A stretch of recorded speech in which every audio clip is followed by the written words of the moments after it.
and we're unpacking a big idea. That idea is that there is no such thing as a black monolith. Doesn't exist. Let's start with the basics, guys. What exactly is a monolith? Imagine a giant, solid rock. It's unchanging, it's uniform, it's rock all the way around. As high as you can see, it's rock. As low as you can see, it's rock. It's one big piece of rock. When people talk about a monolith, they're often thinking about something that's the same everywhere you look. So they say, hey, you're a piece of that rock. If you're a piece of that rock, if you get chipped off, you are still that rock. Because that rock is one thing. When you apply this idea to a group of people, it's like trying to squeeze the vast ocean into a tiny bottle. It don't fit. Even if being bullied about your skin color warranted the forming of a community, there is no such community that exists amongst black people.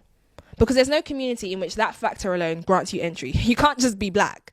You have to think a certain way, have the same life experiences and challenges, same enemies. And if you don't belong. So much so that even if you're black, you might not belong to this so-called black community. That doesn't really sound like a black community then. That's something else. You don't see the real problem. Ripcord! Literally, is there literally such a thing as white people? Or is there a deeper meaning for the term white? You know what I'm saying? Asians don't call themselves yellow. You know what I mean? The value of not identifying with black is it compels you to be more specific with culture, knowing your geographic origin and your history. So we use words in a way that besuits us, that helps us. You know what I'm saying? And so to basically say to you is this: there is a large population of people of color who can readily identify their grandmothers or great-grandmothers being Native, identifying themselves as Native, because that was my story. That's right. Yet we walk away from it because we don't look like what we've been programmed to believe Native Americans look like. What up, y'all? Y'all like Michael Jackson or his music? Okay, good. So what does brainwash look like? This is what brainwash looks like and sounds like. See this? See this paper? What color is it? Did you say brown? No, it's black. This paper is fucking black. You're wrong, Travis. What are you talking about? Fucking black. This shit is clearly brown. All right. How many of you people out there call yourselves black but have skin that is a variation of this fucking color? By definition, can black be powerful? Question mark. Can black be loved? Can black be beautiful? No. These contradictions stem from a dark seed, a myth planted in your mind as a truth, a myth watered and nurtured time and time again from the time you were born. The myth is this: you're black because your skin is black.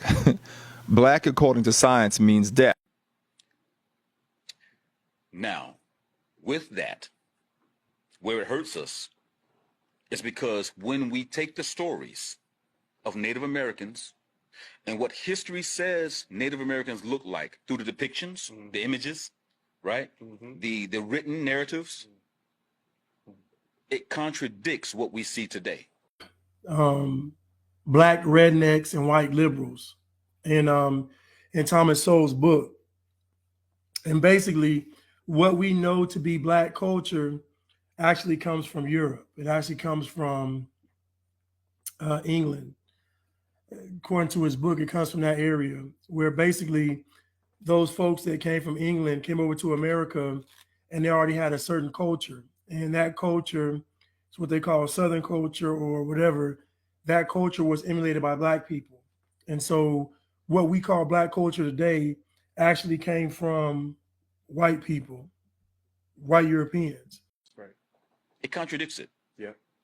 And you cannot put a Native American into slavery according to what they look like today and think that it wouldn't be obvious that they were slaves. Black is an adjective, not a noun.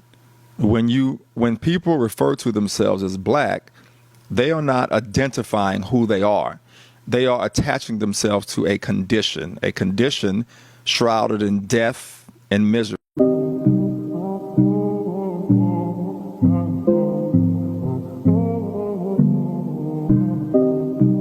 Having your eyes tested may clear things up. Think about it. If you say black, quote unquote, you never have to address where you're from, or who you really are. You're just black, which means nothing. They would look like the African people. They had to look like them. They had to sound like them. They had to everything about them. And we still forget the African people that was brought over here were from tribes. That's right. Right? They were still rocking, the deer hides and the skins, and these were things that was customary to them. You know what I mean? No clothes. And so again, I'm trying to go back to make sure I answer your question fully. We cannot truly and honestly say how many of us exist that are Native Americans. What we can do is take the historical information that we have and use that to our advantage. I spent my entire life up to this point trying to be black. And I know that sounds crazy to some, especially if you can see me right now, right? You look at me and you assume he's black. Maybe he's not. Maybe I was wrong this entire time. Maybe he's Navajo. Maybe he's Martian. I don't know. Well, no, I am. I'm technically African American, like the true essence of. I was born in Africa and I was raised up in America. So I am an African American. Been several iterations: colored, Negro, black, Afro-American. We have to define ourselves as a group. We have to hyphenize ourselves. The African-American one is just horrible. We're inconsistent with it. For example, if somebody comes from Morocco or from Libya, we don't call them an African-American. We're only talking about people from sub-Saharan Africa. Okay, fine. Charlize Theron is South African. No, because she's white, but she's from Africa. Yeah, but her ancestors are not from there. 3, 4, 5 generations of them are. No, African-American. That's a term that we use for individuals of African descent who survived slavery. Okay, then Obama was not our first African-American president because his father was a Kenyan and they were not a product of slavery. It just breaks down. It just doesn't work. I don't want to be hyphenated. I don't want to be hyphenated. I don't need to be hyphenated. Right? African-born, American raised. And I am considered black, or what most would consider black, at least in the United States. But what I mean by I spent most of my life up until now trying to be black is trying to fit a certain stereotype, and I'll call it exactly what it is, because I believe that was the only way that I would find external validation. It was the only way that I was not going to be put on the witness stand, the only way that I was not going to be ridiculed for the way in which I thought, the way in which I spoke, the way in which I acted and moved about the world. Brainwash. Colorblind ass motherfuckers. Do some research. I ain't even gonna get into it more than Michael Jackson said, I'm not gonna spend my life being a color. Unless you come from a country called Blackistan, stop calling yourself fucking black. This is brown, this is black. Brown, black, brown. And one of the things I talked about on our Instagram channel recently was the fact that they documented there was more Native American exported to the West Indies than there was Africans imported into America. And the number they gave at that point in time, which was the 1600s to early 1707, 1680 to 1707, was 30,000 to 51,000. Wow. They didn't say year, they didn't say month, they just said 30 to 50,000 or 51,000 Native Americans was exported to the West Indies. I had to look at, are they talking about from 1680 to 1707 or 1715? Because that's when it stopped. Or were they saying per year, per month, per day? We don't know how many of us still exist that openly and can historically claim their Native American heritage.